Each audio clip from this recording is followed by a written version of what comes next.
5, 4, 3, 2, 1.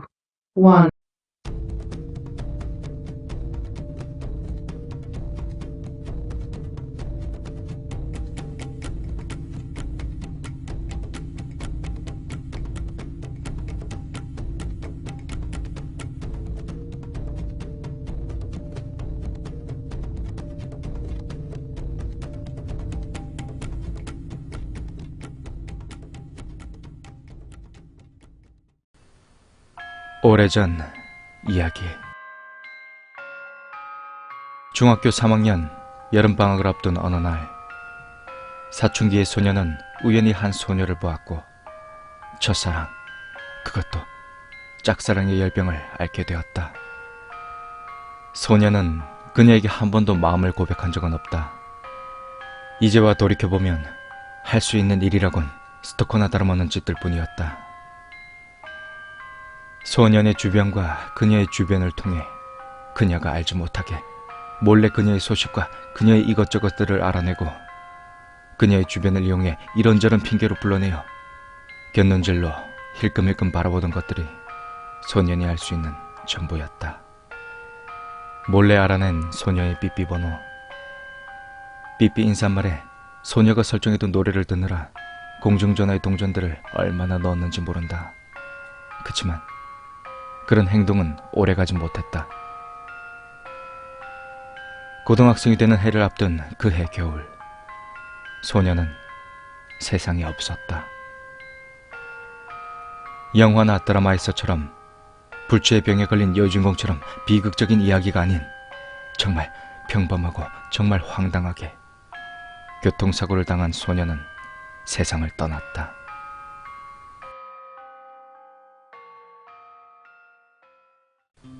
시간이 흘러 고등학생이 되었고 학기 첫날, 어색한 고요함이 존재하는 교실 속에서 소녀는 맨 뒷자리 책상에 엎드려 들지 않는 잠을 청하며 고요함을 피하고 있었다. 그때 소녀는 앞자리에 두 명의 녀석이 나누는 대화가 귀에 들어왔다. 야, 쟤다 쟤. 쟤 우리 반 됐다. 아씨, 재수없게. 저 새끼 존나 불길하던데. 근데 저 새끼 진짜 귀신 보는 거 사실이가? 중학교 때 내랑 같은 반이었는데 진짜 장난 아니었다. 와, 진짜? 소녀는 고개를 들어 앞자리 두 녀석에게 말을 건다. 야, 어? 자세히 좀 얘기해봐. 소녀는 녀석들의 이야기를 대충 듣고 나서 귀신 본다는 그 녀석의 자리로 걸어갔다. 야, 소년의 부름에도, 아니 그 전의 인기척에도 그 녀석은 어떤 반응도 눈길도 주지 않은 채 자신이 읽던 책만 읽고 있었다. 야, 네 귀신 본다며? 녀석은 대꾸조차 하지 않았다. 물론 곱지 않은 내 말투 탓도 있었겠지만 녀석이 원래 그런 성격이라는 것은 나중에 알게 되었다. 소녀는 한 번 더 위협적으로 물었다. 야, 안 들리나? 귀신이 있냐고?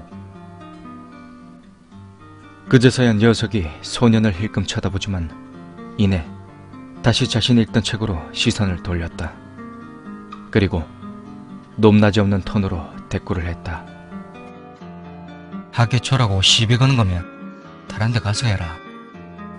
소녀는 녀석이 무시하는 뉘앙스에 반응해 결국 녀석의 옷깃을 움켜잡고 일으켜 세웠다. 금방이라도 주먹이 날아갈 듯 녀석을 노려본다. 이 새끼 반응하면 참 좋겠네. 크자. 녀석은 그래도 흐트러짐 없이 소년을 바라보며 대답했다. 있다고 하면 네가 믿겠나? 소년과 녀석이 친해지게 된 건 그 뒤로 시간이 약간 지난 한 달쯤이 채 못 된 이후부터다. 그리고 이전 이야기들에 나왔던 A, B, C라는 다른 녀석들도 함께 친해지게 되었다. 소년은 녀석에게 귀신에 대한 이야기를 자주 묻곤 했다. 저기 귀신 있나? 저기는? 이 같은 물음은 하루에 한 번씩은 되풀이될 정도로 흔한 레파토리였다. 시간이 더 흐른 어느 날, 여느 때와 다름없는 대화가 오간다. 야, 저기 어떻노? 저기 귀신 있나? 마, 빨리 대답해봐라. 귀신 있냐고. 야, 응? 네가 말한 그 여자애는 아무데도 없다.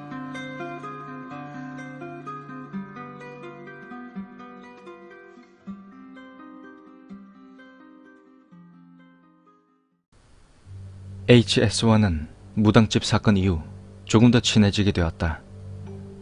어느 날 HS에게 연락이 왔다. 아저씨, 어? 나랑 대전 갈래요? 대전? 대전에 왜? 귀신 들린 집 보러. 귀신은 님이 귀찮다. 아, 이 아저씨. 나처럼 어리고 이쁜 애가 단둘이 여행 가자는데 튕기기 있기 없기? 야가 다 안다니 미쳤네. 마리아 귀신 들린 집 보러 가자고 했지만 HS는 날 조금 더 시험하고 싶었던 것 같다.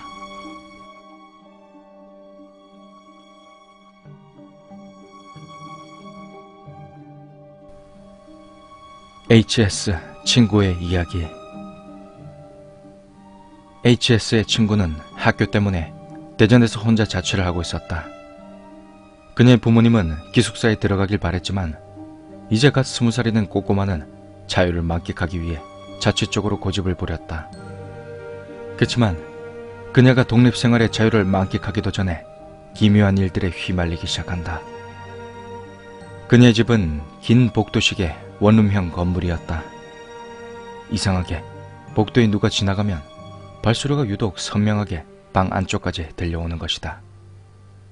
그치만 그 건물엔 자신 외에 다른 같은 학교 사람들도 많이 살고 있었기에 큰 신경은 쓰지 않았다. 그러다 그녀가 어느 순간 이상하다고 눈치를 채게 된 건 매일 일정한 시각에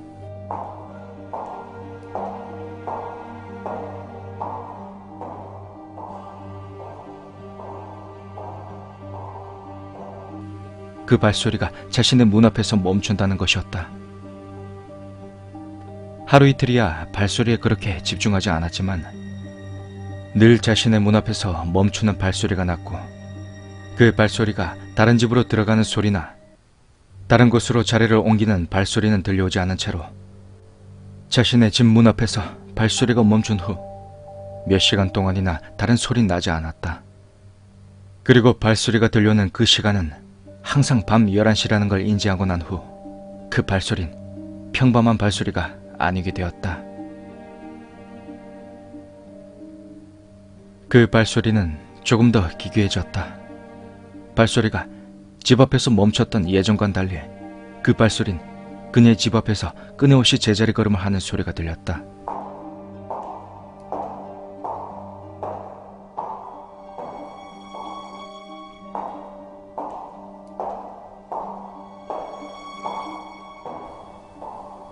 그녀는 소름이 끼쳤다. 누가 집 문 앞에서 그렇게 제자리 걸음을 하는지. 처음엔 스토커나 이상한 사람이라고 생각했다. 그래서 되도록이면 귀가 시간을 늦게 하지 않고 늘 문단속을 하는 걸 습관으로 여겼다. 길을 걸을 때도 누군가 따라오는 사람이나 주변을 둘러보는 것도 습관이 돼버렸다. 그치만 그 후로 11시의 제자리 걸음은 계속되었고 집주인 아주머니나 학교 동기들에게 몇 번이나 전화를 해서 제자리 걸음이 나는 소리가 날 때 몇 번이나 올라오게 했지만 주인 아주머니나 동기들이 찾아와서 문을 열었을 땐 그녀의 집 앞엔 아무것도 없었다. 그치만 그때까지도 그녀는 그 제자리 걸음이 사람이 내는 소리라고 생각했었나 보다. 그 제자리 걸음이 들려올 때마다 문단속은 확실히 되어 있었기에 나중간에 그렇게 큰 무서움은 없었다고 한다. 집 문에 손대기만 해봐라. 바로 경찰에 신고해야지. 라는 생각으로 벼르고 있기까지 했던 것 같다. 그러다 그 발자국 소리가 이상하다고 느낀 건 그녀가 집안의 불을 꺼둔 채로 TV만 켜놓고 TV 보고 있을 때 여지없이 발소리가 들려왔다고 한다.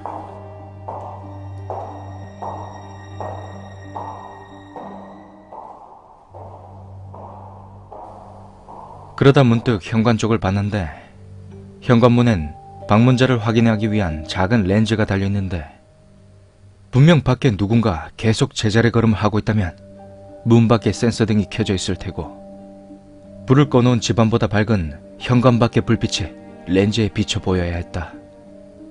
센서등이 고장난 건 아니었다. 자신이 아까 집에 들어오기 전에 작동하고 있었기에.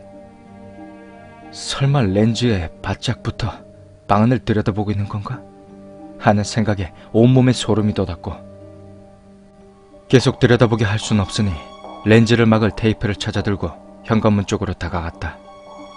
그 순간 자신의 현관 쪽에도 센서등이 있다는 걸 그녀는 잊고 있었고 현관에 다가가자 현관의 센서등으로 그녀의 현관 쪽이 밝아졌다. 그리고 끊임없이 들려오던 제자리 걸음도 센서등이 들어오자 멈추게 되었다. 그때 그녀는 한동안 발소리 때문에 스트레스 받은 것들이 한순간에 욱하고 터져나왔고 어떤 개새끼야! 하고 소리치며 현관문 작은 렌즈에 눈을 갖다 대었다. 그치만 그녀의 예상과는 달리 렌즈에 복도 맞은편 옆에 소화전 불빛과 어두운 복도에 희미한 모습만이 들어왔다. 애초에 문 밖엔 아무것도 없었던 것이다. 그 후로 그 제자리 걸음은 문 밖이 아닌 안쪽 현관 쪽에서 들려오기 시작했다. 그녀는 집주인을 찾아가 그녀가 겪은 일을 이야기하며 따지듯 물었지만 주인 아주머니는 무언가 알고 있는 듯한 눈치임에도 시치미를 뗐다고 했다. 그리고 1년 계약이라 계약 기간이 꽤 남았음에도 순순히 보증금을 돌려줄 테니 이사를 가라고 했다고 했다. 그리고 이 이야기를 평소 신기가 있던 HS에게 이야기를 했고 HS는 나를 끌고 이사 가기 전 그 집을 찾아가기로 한 것이다. 친구인 그녀를 만나 위에 있었던 일을 듣고 나서 그녀의 집 도어락 비밀번호를 건네받았다. 그녀는 근처 카페에서 기다리고 있었고 나와 HS는 그 원룸 건물로 들어갔다. 친구인 그녀가 살았던 층에 도착하니 왠지 모르게 막혀있다는 느낌과 함께 답답한 기분이 몰려왔다. 그러자 갑자기 HS가 손살같이 뛰어가 한 문 앞에 도어락을 빠르게 누르고 그 집 안으로 들어갔다. 도망가려고? HS가 혼잣말인 듯 내뱉은 말을 들었다. 그리고 HS는 다급하게 나를 불렀다. 아저씨, 빨리 들어와요. 빨리요. 난 집안에 무슨 일이 있나 다급히 부르는 HS의 목소리에 빠르게 그 집 안으로 뛰어들어갔다. 집 안에 들어서니 별 다른 건 없었다. 그 순간 HS가 미친 듯 자지러지게 웃기 시작했다.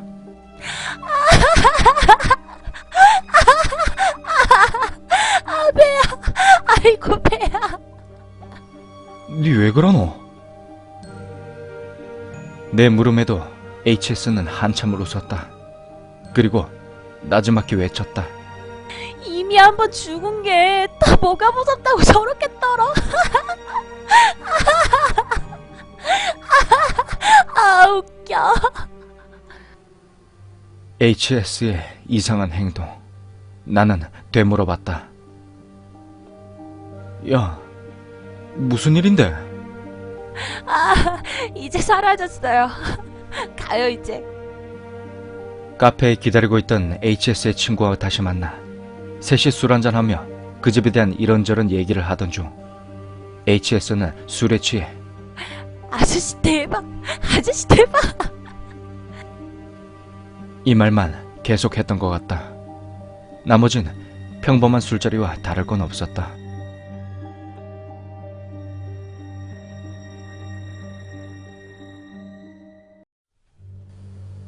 어느 날 그 귀신 보는 놈한테서 간만에 연락이 왔다. 내 이번에 잠깐 한국 들어간다. 올 때 담배 사온 나이? 남들이 보면 굉장히 무뚝뚝하기 짝이 없는 단순한 대화지만 그래도 우리들은 나름 친밀감의 표시였다. 녀석은 늘 한국에 들어올 때 헤비 스모커인 나를 위해 당시 한국에서 팔지 않던 럭키 스트라이크라는 담배와 또 다른 한국에서 팔지 않는 특이한 담배들을 늘 한가득 사왔다. 녀석이 돌아온 첫날은 가족들과 함께 보냈고 둘째 날 그 녀석을 만났다. 저녁이 되어 녀석과 술 한잔 하던 중 난 전화를 걸어 누군가를 그 술자리로 불렀다. 누군데 부르노? 혹시 여자 생겼나? 아니, 그냥 만나게 하고 싶은 사람이 있어서. HS. 둘 다 공통점이 있으니 둘이 만나면 이래저래 통하는 게 많을 거라고 난 그렇게 생각했다. 그치만 내 예상과는 달리 HS는 내 친구 녀석을 보자마자 평소 깝죽거리는 이미지와는 달리 호랑이라도 본 듯이 굉장히 주눅들어 있었다. 평소와는 정말 다르게 조용하고 소심한 모습의 HS. 얘도 신기 있다 라고 친구에게 소개했고 친구 녀석은 그다지 그 부분에 대해선 신경 쓰지 않는 듯 했다.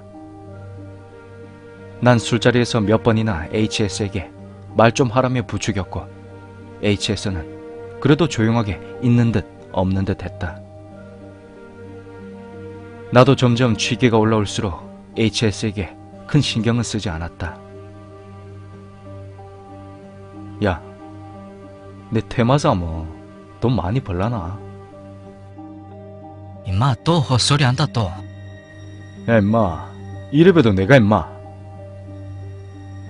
라는 허세 가득한 말투로 시작하며 얼마 전에 있었던 HS와 대전 갔던 일을 얘기했다.